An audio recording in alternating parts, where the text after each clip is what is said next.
Good evening दोस्तों, स्वागत है आप सभी का आपके अपने YouTube channel ready for exam just में। मुझे पूरी आशा उम्मीद है कि आप लोगों को अब तक मेरे चैनल का नाम याद हो गया होगा और आप लोगों ने अपने दोस्तों के बीच में इसको शेयर भी किया होगा। तो प्लीज़ अगर नहीं किया है तो चैनल को सब्सक्राइब कीजिए, दोस्तों के बीच शेयर कीजिए, वीडियो को लाइक कीजिए और वीडियो को पूरा देखिए। तो हमने कल की क्लास में DPSP को पढ़ा हुआ था। तो किसी भी टॉपिक को बहुत अच्छे तरीके से कंठस्थ करने का सबसे बेहतर तरीका है कि आप उस टॉपिक के महत्वपूर्ण तथ्यों को पढ़ लें और उसके बाद उस पर आधारित MCQ को सॉल्व कर लें।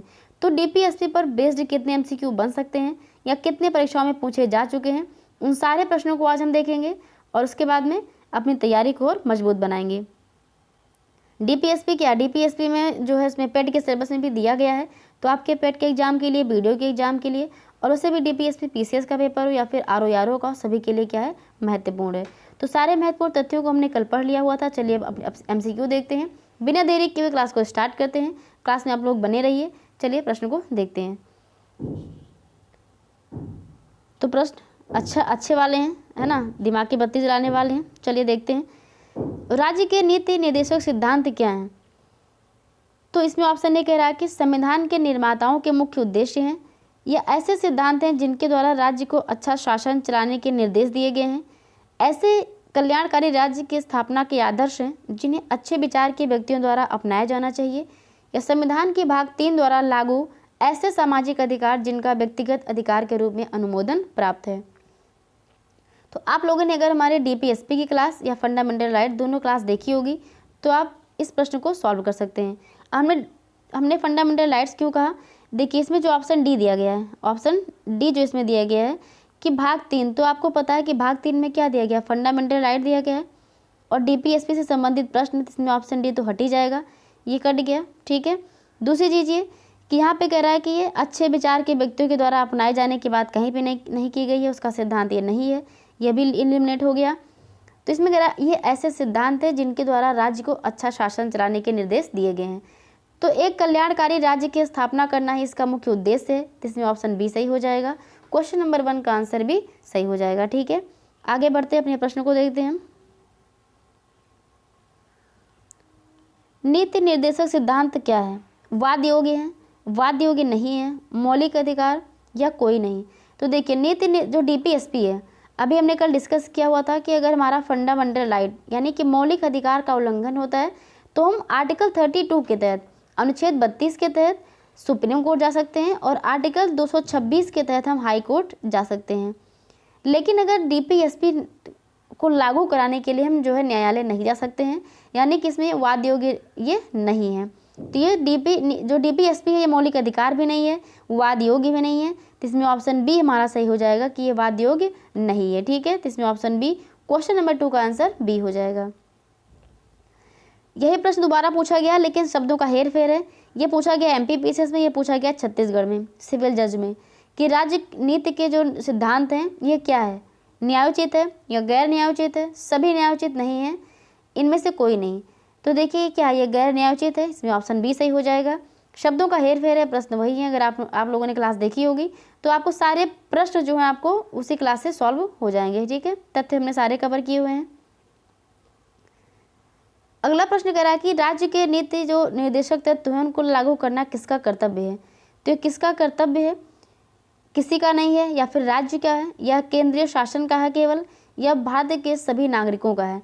तो लागू करना ये राज्य का कर्तव्य है। कल्याणकारी राज्य की स्थापना करना, ऐसा राज्य जिसमें सभी नागरिकों के सामाजिक, आर्थिक और राजनीतिक जो न्याय है उनको सुनिश्चित किया जा सके। तो इसमें ऑप्शन बी सही हो जाएगा। अगला प्रश्न कह रहा है कि यदि सरकार द्वारा राज्य नीति के निर्देशक सिद्धांतों को लागू नहीं किया जाता है तो एक नागरिक निम्नलिखित में से किसके पास जा सकता है? तो जैसा कि अभी हमने डिस्कस किया क्वेश्चन नंबर 1 में कि फंडामेंटल राइट के उल्लंघन पर तो हम जा सकते हैं, लेकिन DPSP ऐसा इसके लिए कोई प्रावधान नहीं किया गया है। तो इसमें ऑप्शन डी सही हो जाएगा, इनमें से कोई नहीं। यानी कि DPSP को लागू कराने के लिए हम हाई कोर्ट, सुप्रीम कोर्ट या राष्ट्रीय मानवाधिकार आयोग हम कहीं भी नहीं जा सकते हैं। ठीक है, option D is correct, question number 5 का। आगे बढ़ते हैं, देखते हैं अगले प्रश्न को हम। ये कथन और कारण पर आधारित प्रश्न है। इसमें कथन ए में कह रहा है कि कोई भी व्यक्ति जो किसी नीति निर्देशक सिद्धांत के उल्लंघन से प्रभावित होता है वो न्यायालय में नहीं जा सकता। तो अभी हमने देखा है, बिल्कुल सही लिखा हुआ है। अच्छा, वो क्यों नहीं जा सकता है? तो इसका कारण क्या दिया गया? कारण ये दिया गया कि नीति जो निर्देशक सिद्धांत हैं इनको न्यायपालिका के द्वारा लागू नहीं कराया जा सकता है। तो बिल्कुल सही है, यानी कि कथन और कारण दोनों क्या है इसमें सही दिया गया है। तो इसमें ऑप्शन ए सही हो जाएगा। आगे बढ़ते हैं। अगला प्रश्न कह रहा है कि भारतीय संविधान में राज्य के नीति निर्देशक सिद्धांत क्या हैं? तो इसमें कह रहा है कि देश के शासन में मूलभूत महत्व के हैं, न्यायालयों द्वारा लागू नहीं कराए जा सकते हैं, राज्य का कर्तव्य है कि विधि निर्माण में उनका सम्मान करें। तो आपको बताना है कि भारतीय संविधान में जो राज्य के नीति निर्देशक सिद्धांत हैं, ठीक है, ये क्या हैं? इसमें से आपको ये बताना है।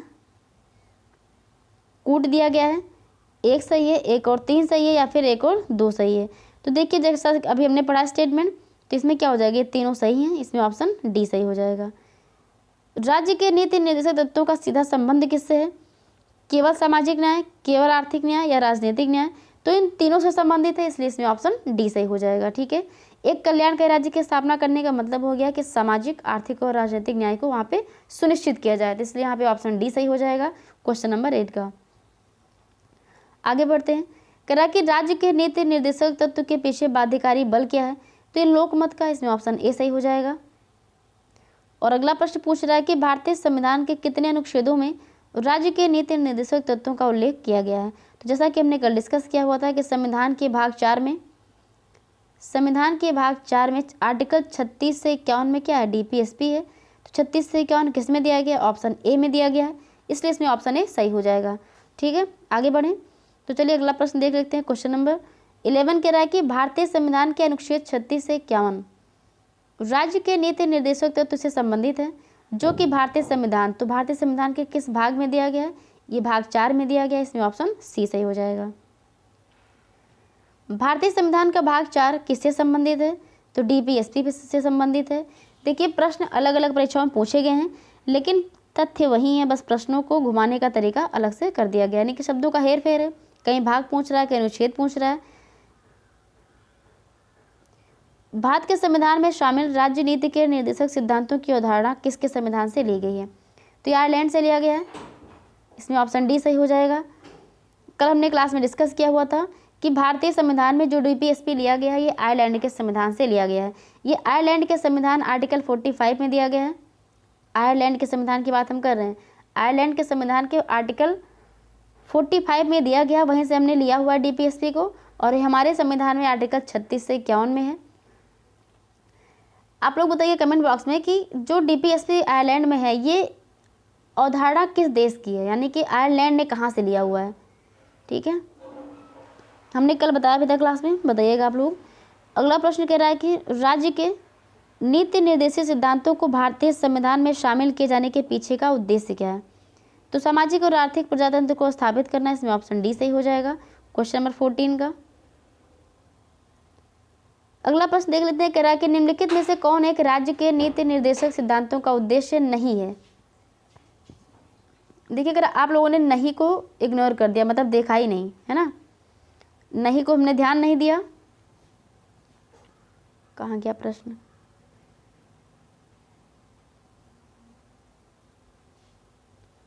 एक मिनट। ठीक है, ये देखिए, तो इसमें प्रश्न क्या पूछ रहा है कि राज्य के नीति निर्देशक सिद्धांतों का उद्देश्य कौन सा नहीं है? तो अगर यहाँ पे आपने नहीं को इग्नोर कर दिया, नहीं देखा, तो जैसे आपने ऑप्शन ए पढ़ा कि एक कल्याणकारी राज्य की स्थापना करना, तो आप तुरंत इसको टिक करेंगे जस्ट ही कि यही तो इसका उद्देश्य है, लेकिन यहाँ पे नहीं पूछ रहा, तो ध्यान दीजिएगा। तो एक कल्याणकारी राज्य की स्थापना करना इसका उद्देश्य है, सामाजिक आर्थिक न्याय को सुनिश्चित करना भी उद्देश्य है, एक धर्मनिरपेक्ष राज्य की स्थापना करना उद्देश्य है, लेकिन एक धार्मिक राज्य की स्थापना करना इसका उद्देश्य नहीं है। तो सिद्धांतों का उद्देश्य नहीं है पूछा, तो इसमें ऑप्शन सी सही हो जाएगा। ठीक है, आगे बढ़ते हैं। स्वर्ण सिंह समिति ने जिस प्रश्न पर विचार किया था कि वो क्या है, तो इसमें क्या था? ये मूल अधिकारों की तुलना में जो निर्देशक तत्व हैं उनको अग्रता, इसमें ऑप्शन सी सही हो जाएगा। और आप लोग बताइए कमेंट बॉक्स में कि स्वर्ण सिंह की समिति जो थी इस पर आधारित कौन सा प्रावधान संविधान में जोड़ा गया? ठीक है, बताइएगा। अगला प्रश्न है कि संविधान के किस संशोधन के से राज्य नीति के निर्देशक सिद्धांतों को मौलिक अधिकार पर प्रमुखता की स्थिति मिली? इसका क्या मतलब हुआ? इसका मतलब ये हुआ कि जो डीपीएसपी 36 से 51 में कल्याणकारी राज्य की स्थापना के बारे में दिया गया है, तो कुछ ऐसे प्रावधान हैं जहाँ पर उसको लागू करने पर क्या होगा, फंडामेंटल राइट्स का उल्लंघन होगा, यानी कि वहाँ पे मौलिक अधिकारों का उल्लंघन होगा। तो एक ऐसा संशोधन है जिस पर क्या किया गया, फंडामेंटल राइट के ऊपर इसकी तुलना में डीपीएसपी को महत्ता मिली। तो संशोधन पूछ रहा है कौन सा है, तो संशोधन है हमारा 42वां संविधान संशोधन, इसमें ऑप्शन सी सही हो जाएगा। ठीक है, अगला प्रश्न कह रहा है कि संविधान का कौन सा संशोधन ये प्रावधानित करता है कि कोई कानून जो राज्य के उन नीति निर्देशक सिद्धांतों को जो अनुच्छेद 39 बी और सी में वर्णित है प्रभावी बनाने हेतु पारित किया जाए और इस कारण से निरस्त नहीं किया जाएगा कि वो अनुच्छेद 14 और 19 का जो मौलिक अधिकार है उनका उल्लंघन करता हो। तो सेम चीज़ वही हमने जो भी डिस्कस किया कि मौलिक अधिकारों का उल्लंघन किया जाता है जब डीपीएसपी को कुछ प्रावधानों को लागू करने पर। तो इसमें उसको प्रधानता दी गई किसको, डीपीएसपी को। तो इसमें आर्टिकल कौन सा, इसमें संशोधन कौन सा, 42वां संविधान संशोधन, इसमें ऑप्शन सी सही हो जाएगा।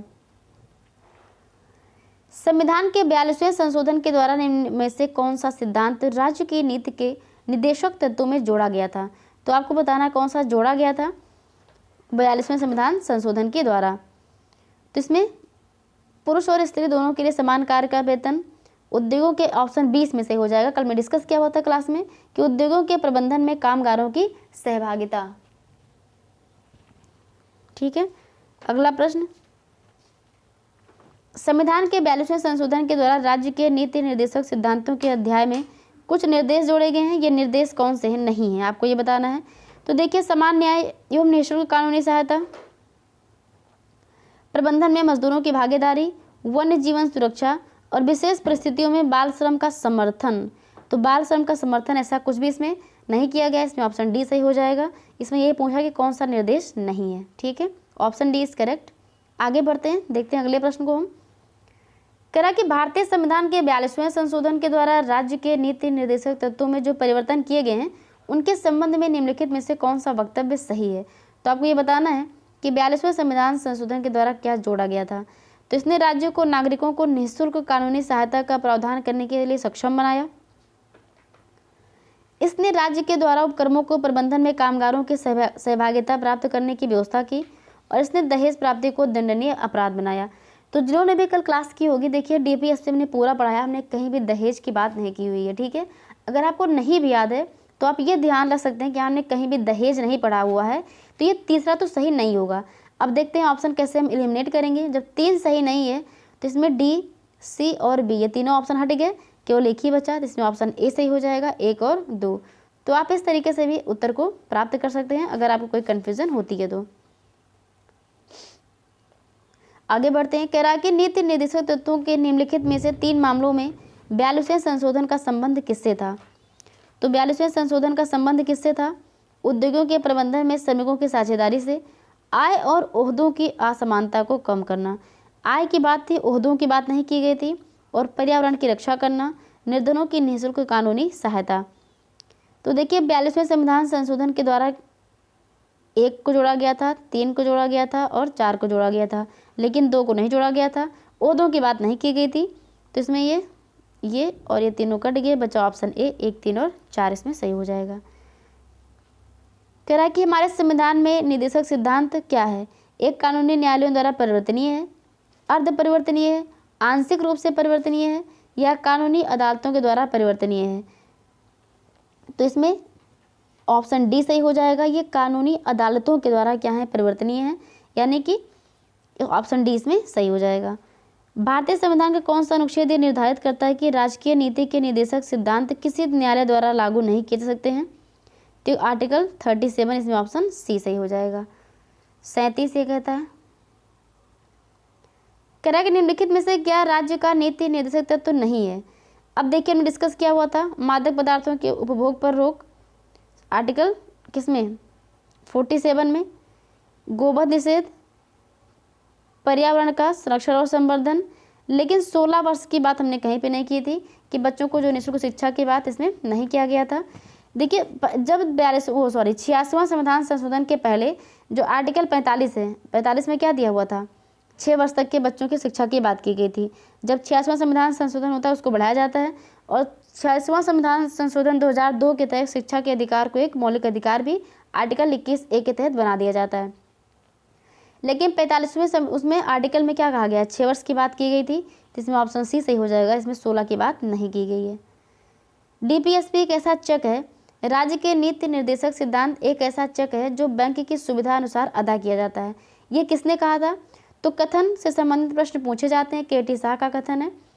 आप लोग ध्यान रखिएगा कि ये किसके द्वारा कहा गया, तो केटी शाह के द्वारा कहा गया है। ठीक है, राज्य के नीति निर्देशक तत्व क्या है? तो राज्य को एक संवैधानिक निर्देश है। ये कुछ प्रश्न ऐसे होते हैं जिनके आंसर मतलब आपको पता तो होता है, लेकिन ऑप्शन से आप कंफ्यूज हो सकते हैं ना, तो आप ये ध्यान रखिएगा। इसे ये वाला प्रश्न है कि ये तत्व क्या है, नागरिकों को निर्देश है, या राज्य को संवैधानिक निर्देश है, या राज्य के अधिकार हैं, या नागरिकों के अधिकार हैं। तो सकता है आप राज्य के अधिकार में इसमें कंफ्यूज हो जाएं, लेकिन अधिकार नहीं है, ये एक निर्देश दिया गया है संवैधानिक राज्य को कि आप एक कल्याणकारी राज्य की स्थापना कीजिए जिसमें नागरिकों के सामाजिक, आर्थिक और राजनीतिक न्याय को सुनिश्चित किया जा सके। ठीक है, आगे बढ़ें। कह रहा कि राज्य के निर्देशक तत्वों का संबंध किस भाग से है? तो भाग 4 से है, देख चुके हैं इसके पहले हम। अनुच्छेद पूछ रहा है कि भारत के संविधान के किस अनुच्छेद से किस अनुच्छेद तक डीपीएसपी है? तो 36 से 51, आर्टिकल 36 से 51 के बीच में है। ठीक है, 36 से 51 में, किस भाग में है ये भाग 4 में है। भाग 4 36 से 51 में दिया गया है। क्या दिया गया है? डीपीएसपी दिया गया है। कहाँ से लिया गया है? आयरलैंड के संविधान से लिया गया है। आयरलैंड में जो आर्टिकल है कौन सा है? आर्टिकल 45 है। डीपीएसपी किस संविधान से लिया गया है? तो आयरलैंड से लिया गया, अभी हमने देखा। निम्नलिखित में से किस विद्वान ने राज्य के नीति निर्देशक जो तत्व हैं उनको संविधान की आत्मा कहा है? तो हमने कल देखा था, जो मौलिक अधिकार वाली क्लास थी, परसों की क्लास में देखा था कि संविधान की आत्मा मौलिक अधिकार को किसने कहा था। तो संविधान की आत्मा मौलिक अधिकार को किसने कहा, आप लोग बताइए कमेंट बॉक्स में। और संविधान की आत्मा डीपीएसपी को किसने कहा? ये कहा ग्रेनविले ऑस्टिन ने। ठीक है, तो राज्य के जो नीति निर्देशक तत्व हैं इनको संविधान की आत्मा कहा गया है ग्रेनविले ऑस्टिन के द्वारा, लेकिन मौलिक अधिकार को संविधान की आत्मा किसके द्वारा कहा गया, ये आप लोग बताइएगा कमेंट बॉक्स में। निम्नलिखित में से किसने राज्य के नीति निर्देशक सिद्धांतों को संविधान की नई विशेषता कहा था? तो किसने कहा? ये बी आर अम्बेडकर ने कहा है। B R Ambedkar, option B इसमें सही हो जाएगा। किस अनुच्छेद का संबंध राज्य शब्द से है? तो देखिए हमने डिस्कस किया हुआ था कि फंडामेंटल राइट यानी कि जो मौलिक अधिकार है ये हमारा अनुच्छेद 12 से 35 में दिया गया है। ठीक है, मौलिक अधिकार किससे किस तक है? 12 से 35 तक है। उसके बाद जो हमारा डीपीएसपी आता है, डीपीएसपी किस अनुच्छेद से किस अनुच्छेद तक है? आर्टिकल 36 से 51 के बीच में है। तो आर्टिकल 12 में, आर्टिकल 36 में क्या किया गया है? राज्य की परिभाषा को बताया गया है, यानी कि एक राज्य की परिभाषा में क्या क्या चीज़ें आती हैं ये बताया गया है आर्टिकल 12 आर्टिकल 36 में। तो वही पूछ रहा है कि राज्य का संबंध किससे है? तो आर्टिकल 12 से भी, आर्टिकल 36 से भी है, यानी कि इसमें ऑप्शन डी सही हो जाएगा, ए और बी दोनों से। ठीक है, निम्नलिखित में से किस अनुच्छेद में कहा गया है कि राज्य के नीति निर्देशक तत्व न्यायालय द्वारा लागू नहीं कराए जा सकते हैं लेकिन शासन के लिए मूलभूत होंगे? तो अनुच्छेद 37 में कहा गया है, आर्टिकल 37 में कहा गया है। 36 में क्या है? ये परिभाषा दी गई है। अगला प्रश्न इसमें कह रहा है कि राज्य के नीति निर्देशक तत्वों के संदर्भ में निम्नलिखित कथनों पर विचार करें और नीचे दिए गए कोट से सही उत्तर को बताएं। अब आपको इसमें बताना कि कौन सा सही है कौन सा गलत है। तो निर्देशक तत्व भारत शासन अधिनियम 1935 के उल्लेखित अनुदेशकों के समान है। भारत के संविधान के भाग 4 अनुच्छेद 36 से 51 के बीच में राज्य के नीति निर्देशक तत्व का प्रावधान किया गया है और राज्य के नीति निर्देशक तत्व को न्यायालय द्वारा लागू करवाया जा सकता है। तो ऐसा बिल्कुल भी नहीं है। तीसरा गलत है, 1 और 2 इसमें सही हो जाएगा। तो केवल 2 सही हैं, ऑप्शन सी इसमें सही हो जाएगा। राज्य के नीति निर्देशक तत्वों के बारे में निम्नलिखित में से कौन सा कथन सही नहीं है? क्या पूछ रहा है? सही नहीं ये पूछ रहा है। तो इनकी प्रकृति गैर न्यायोचित है, बिल्कुल ये सही है। ये शासन के लिए मूलभूत भी होते हैं। ये केवल गांधीवादी विचारधारा का प्रतिनिधित्व करता है और ये राज्य को सकारात्मक निर्देश है। तो ये तो सही है, लेकिन यहाँ पे जो केवल शब्द का प्रयोग कर दिया गया है इस वजह से ये स्टेटमेंट क्या हो गया? गलत हो गया है। ठीक है, तो जैसा कि हमने कल डिस्कस किया हुआ था, ठीक है, तो हमने कल क्या किया? सबसे पहले हमने आर्टिकल 36 से 51, आर्टिकल 36 से 51 के बीच में हमने देखा था कि ये दिया गया है हमारा डीपीएसपी। हमने 36 से 51 को पहले एक बार देखा हुआ था, फिर इन्हीं आर्टिकल को हमने 3 भागों में विभाजित किया हुआ था। एक गांधीवादी विचारधारा थी, एक समाजवादी विचारधारा थी, गांधीवादी, समाजवादी, और कौन सी थी, उदार बौद्धिकवादी। ठीक है, तो उदार बौद्धिकवादी विचारधारा, समाजवादी विचारधारा और गांधीवादी विचारधारा, इन्हीं तीनों विचारधाराओं को हमने अलग अलग पढ़ा हुआ था। तो ये तीन हमने पढ़ा हुआ था, तो बताइए क्या इसमें केवल गांधीवादी विचारधारा सही होगा? तो बिल्कुल गलत होगा ये, इसमें ऑप्शन सी सही हो जाएगा। इसमें तीन विचारधारा में इसको डिवाइड किया गया है। संविधान में नीति निर्देशक तत्वों का वर्गीकरण नहीं किया गया है, लेकिन सभी निर्देशक तत्वों की विचारधारा के आधार पर तीन व्यापक श्रेणियां हैं। निम्नलिखित में से वो कौन सी श्रेणी नहीं है? तो हमने कल पढ़ाया हुआ था ये गांधीवादी भी है, समाजवादी है, उदार बुद्धिजीवी है, लेकिन अतिवादी का जिक्र हमने नहीं किया हुआ है। इसमें ऑप्शन डी सही हो जाएगा। संविधान के भाग 4 के अंतर्गत कौन सा राज्य के नीति निर्देशक तत्व गांधीवादी विचारधारा का प्रतिनिधित्व नहीं करता है? नहीं करता ये पूछ रहा है, देखिएगा ध्यान से। तो ग्राम पंचायतों का गठन, ये हमने देखा था, ये गांधी जी की विचारधारा से संबंधित था, आर्टिकल 40 में बात किया गया है। कुटीर उद्योगों का प्रोत्साहन, सहकारी समितियों का गठन, तो ये तीनों क्या, ये गांधीवादी विचारधारा से संबंधित हैं। लेकिन एक समान सिविल संहिता, ये गांधीवादी विचारधारा से संबंधित नहीं है। यूनिफॉर्म सिविल कोड, ये बौद्धिक, ये यूसीसी जो है ये बौद्धिक विचारधारा से संबंधित है। ठीक है, तो इसमें 1, 2, 3 ये गांधीवादी से संबंधित हैं, लेकिन ये गांधीवादी से संबंधित नहीं है। ठीक है, आगे बढ़े, समझ में आ गया होगा। हमने कल क्लास में पढ़ाया भी था कि इसमें इसको 3 भाग में हमने डिवाइड किया हुआ है। निम्नलिखित में से कौन सा अनुच्छेद और नीति निर्देशक तत्व सही सुमेलित नहीं है, यानी गलत है, उनका मेल गलत है? तो आर्टिकल 39A बात करता है समान न्याय निःशुल्क विधिक सहायता की। आर्टिकल 43 का ए बात करता है उद्योगों के प्रबंधन में कर्मकारों का प्रतिनिधित्व की। आर्टिकल 43 बात करता है, इसका बी कहता है कि सहकारी समितियों का स्वैच्छिक संगठन। ठीक है, और आर्टिकल 40A कह रहा है 48 का है कि राष्ट्रीय स्मारकों का संरक्षण। तो राष्ट्रीय स्मारकों का संरक्षण इसमें गलत दिया गया है, ये 48 के ए में पर्यावरण से संबंधित है ये, तो इसमें डी ऑप्शन सही हो जाएगा। निम्नलिखित में से कौन सा राज्य का निर्देशक तत्व 42वां संविधान संशोधन अधिनियम 1976 के द्वारा नहीं जोड़ा गया था? ठीक है, नहीं, ध्यान रखिएगा क्वेश्चन में। तो इसमें 39 से 43 से 48 से जोड़ा गया था, लेकिन ये नहीं जोड़ा गया था। ये कब जोड़ा गया था? ये 97वां संविधान संशोधन 2011 में जोड़ा गया था, और संबंधित किससे? सहकारी समितियों से संबंधित है ये। ठीक है, तो इसमें ऑप्शन सी सही हो जाएगा। आगे देखते हैं कौन सा कथन सही है। अब आपको बताना है यहाँ पे सही कौन सा है। तो 39 से 43 से 48 से ये जोड़ा गया था 42वें के द्वारा 1976 में, अभी हमने देखा, तो बिल्कुल सही हो जाएगा। 43 भी 97वां संविधान संशोधन अधिनियम 2011 के द्वारा, ये भी सही है।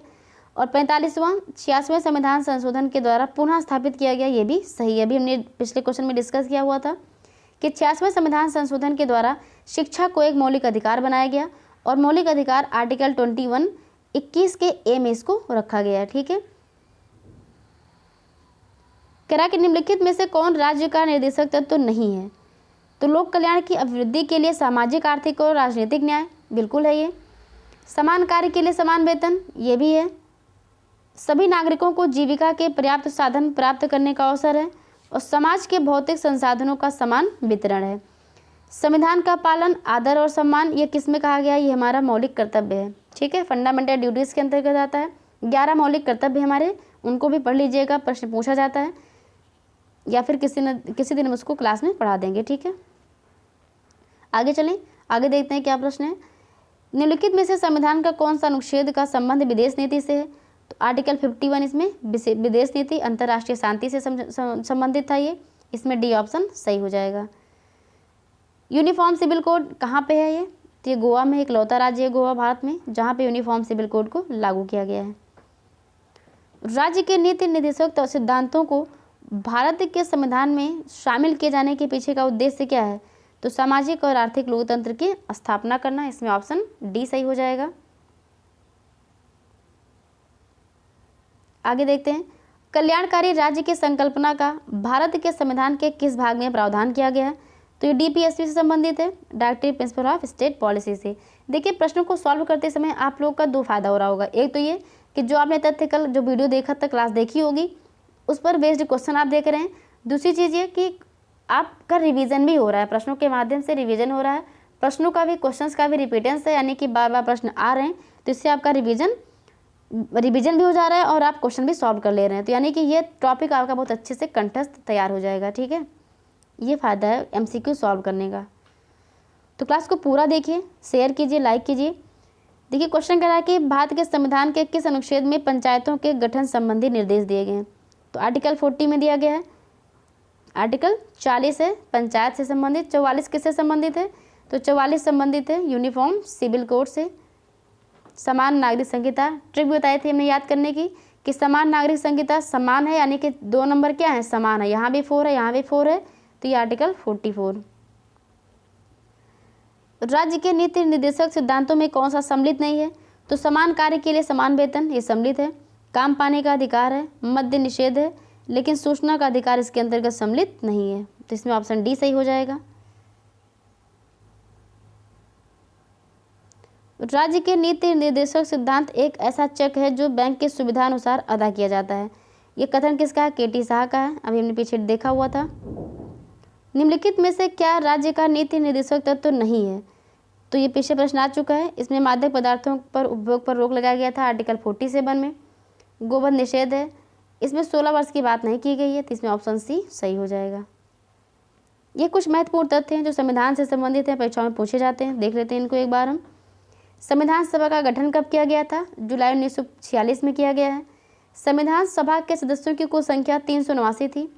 पहली बैठक कब हुई थी, तो पहली बैठक हुई थी 9 दिसंबर 1946 को संविधान सभा की पहली बैठक हुई थी और इसमें अस्थायी अध्यक्ष चुने गए थे सच्चिदानंद सिन्हा। तो अस्थायी अध्यक्ष कौन थे, सच्चिदानंद सिन्हा थे, और अस्थायी अध्यक्ष कौन थे, अस्थायी अध्यक्ष डॉक्टर राजेंद्र प्रसाद थे। संविधान सभा का प्रथम वाचन कब हुआ था, 4 नवंबर 9 से 9 नवंबर 1948 के बीच में। संविधान को अंतिम रूप से पारित करते समय उपस्थित सदस्य कितने थे, 284 थे। संविधान सभा की अंतिम बैठक कब हुई थी, ये 24 जनवरी 1950 को हुई थी। भारतीय संविधान को कब पारित किया गया था, तो 26 नवंबर 1949 को इसको पारित किया गया था। लागू कब हुआ था, दोनों में अंतर है। लागू हुआ था 26 जनवरी 1950 को। राष्ट्रगान को कब अपनाया गया था, 24 जनवरी 1950 को। राष्ट्रीय गीत को भी 24 जनवरी 1950 को अपनाया गया था। और संविधान सभा ने राष्ट्रीय ध्वज को कब अपनाया, 22 जुलाई 1947 को। और ये प्रश्न PCS में लगातार 2 बार पूछा गया था, राष्ट्रीय ध्वज वाला प्रश्न। भारतीय संविधान को संविधान सभा द्वारा कब बनाया गया था, 26 नवंबर 1949 को बनाया गया था। इसको बनने में 2 वर्ष 11 माह 18 दिन लगे थे। 2 वर्ष 11 माह और 18 दिन लगे थे संविधान के बनने में। संविधान के मूल संविधान में कितने 22 भाग हो गए। अनुसूचियाँ कितनी थी, 8 अनुसूचियाँ थी और 395 अनुच्छेद थे। ठीक है, भारतीय संविधान के पिता के रूप में हम डॉक्टर भीमराव अम्बेडकर को जानते हैं। तो कुछ महत्वपूर्ण तथ्य हैं जो परीक्षा में बन सकते हैं, तो ये आप लोग ध्यान रखिएगा। ये वाला पेज हमने कल की क्लास में डाला हुआ था, लेकिन हमने इसको जो है हम भूल गए थे उसको दिखाना आप लोगों को, हमने स्किप कर दिया था। तो आज हम देख लेते हैं। तो इसके MCQ के फॉर्म में हमने प्रश्नों को सॉल्व कर लिया हुआ है। जैसे कुछ इसमें जो दिया गया है कि अंतर्राष्ट्रीय शांति से संबंधित आर्टिकल 51 है। DPSP ये राज्य के लिए, और ये यूनिफॉर्म सिविल कोड गोवा में। तो इन सारे तथ्यों को हमने MCQ फॉर्म में भी सॉल्व कर लिया हुआ है। ठीक है, कि नीति निर्देशक सिद्धांत तत्वों का क्रियान्वयन किस पर निर्भर करता है, तो सरकार के पास उपलब्ध संसाधनों पर निर्भर करता है। ये मौलिक अधिकार और DPSP क्या है, एक दूसरे के पूरक हैं। समान कार्य के लिए समान वेतन DPSP में कहा गया है। भारतीय संविधान का कौन सा अंग समाजवादी व्यवस्था करने की प्रेरणा देता है, तो ये DPSP हो जाएगा। और भारतीय संविधान में राज्य में DPSP को शामिल करने का मुख्य उद्देश्य कल्याणकारी राज्य की स्थापना करना। ठीक है, तो ये सारे प्रश्न में सॉल्व कर लिए हुए हैं। ये कुछ प्रश्न हैं जिनको आप लोग खुद से सॉल्व करिएगा, सारे उसी के प्रश्न हैं, ऐसा नहीं है कि इसमें कुछ नया है आप लोग को नहीं आएगा। तो MCQ है, देखिएगा आप लोग। ये प्रश्न हम डाल देंगे PDF टेलीग्राम पर और ज्वाइन कर लीजिएगा। आप लोग PDF के लिए टेलीग्राम को ज्वाइन कर सकते हैं। इसका लिंक हम वीडियो के नीचे दे देंगे या डिस्क्रिप्शन बॉक्स में दे दिया जाएगा। तो समान कार्य के लिए समान वेतन पूछा गया है, DPSP के अंतर्गत आता है। इसमें कह रहा है कि न्यायपालिका तथा कार्यपालिका का प्रावधान इसमें जो अलग करना। तो देखिए हमने कल डिस्कस किया हुआ था आर्टिकल 50 को। तो याद करने का तरीका था कि इसमें क्या था, न्यायपालिका को कार्यपालिका से अलग करना। ठीक है, न्यायपालिका को यानी कि जुडिशरी को अलग करना, न्यायपालिका को कार्यपालिका से अलग करना। तो आर्टिकल 50 में दिया गया है ये। और हमने तरीका क्या बताया था कि 50-50 करना मतलब अलग अलग करना है ना, बांट देना। तो इनका विभाजन, इनका अलगाव किसमें किया गया, आर्टिकल 50 में किया गया है। अंतर्राष्ट्रीय सुरक्षा को प्रोत्साहन देना, ये डीपीएसपी में है, बी सही हो जाएगा इसमें। समान वेतन, ये भी डीपीएसपी, तो टॉपिक ही डीपीएसपी, तो मैक्सिमम आंसर तो डीपीएसपी ही होगा। लेकिन आप लोग को एक बार देखना है कि प्रश्न कैसे फॉर्म हो सकते हैं, है ना। अंतर्राष्ट्रीय सुरक्षा को प्रोत्साहन देना है, किस में है, डीपीएसपी में है। मूल अधिकारों का हनन हो सकता है, कह रहा है, देखिए प्रश्न इंपॉर्टेंट है। इसमें आप लोगों को लगेगा हाँ इसमें ऑप्शन ए सही लगेगा, लेकिन ऑप्शन ए इसमें गलत होगा। कह रहा है कि नीति निर्देशक तत्वों को कार्यान्वित करने के लिए क्या मूल अधिकारों का हनन हो सकता है, तो हाँ हो तो सकता है, लेकिन सभी का नहीं, कुछ का हो सकता है, इसलिए ऑप्शन बी इसमें सही होगा। तो ये सारे प्रश्न वही हैं। एक कल्याणकारी राज्य के निर्देश आदर्श वर्णित किस में है, ये दिया गया है, ये डीपीएसपी में है। मौलिक अधिकार ये क्या है, ये एक दूसरे के पूरक हैं, अभी हमने देखा था। किस पर निर्भर करता है क्रियान्वयन, तो ये सरकार के पास उपलब्ध संसाधनों पर निर्भर करता है। नीति निर्देशक क्या है, ये वाद योग्य नहीं है, सारे प्रश्न वही हैं, है ना। कल्याणकारी राज्य की स्थापना डीपीएसपी में, सारे प्रश्न आप लोग सॉल्व करिएगा। ये प्रश्न है, आप लोग इसका आंसर दीजिए कमेंट बॉक्स में कि उत्तर प्रदेश में किस जिले की साक्षरता सबसे अधिक है और कहाँ के सबसे कम है। तो यूपी में कितने जिले हैं, 75 जिले हैं। इन 75 जिलों में कहाँ का लिटरेसी रेट, किस जिले का लिटरेसी रेट सबसे ज़्यादा है और कहाँ का सबसे कम है, ये आप लोग बताइएगा कमेंट बॉक्स में। पिट का एग्जाम है यूपी का, तो यूपी इस वजह से भी क्वेश्चन बन सकता है, तो ऐसे यूपी को भी हम रिवीजन कर लेंगे, साथ ही साथ इसकी ये जनगणना से संबंधित प्रश्न है, तो इसका उत्तर आप लोग दीजिएगा। क्लास को पूरा देखिए, लाइक कीजिए, चैनल को सब्सक्राइब कीजिए, शेयर कीजिए, आप अपना सहयोग बनाए रखिए। जो भी सुझाव हैं उसको कमेंट बॉक्स में आप लोग जरूर दीजिए। तो आज की क्लास में इतना ही, और इसके बाद हम जो शाम को अगर पॉसिबल हो तो 6 बजे आकर के हम पेट का टेस्ट सीरीज भी सॉल्व कराएंगे, और उसके बाद में संविधान के जो भाग हैं उन पर भी क्लास हम लेकर आएंगे आज, ठीक है। तो क्लास को देखिए, शेयर कीजिए, धन्यवाद।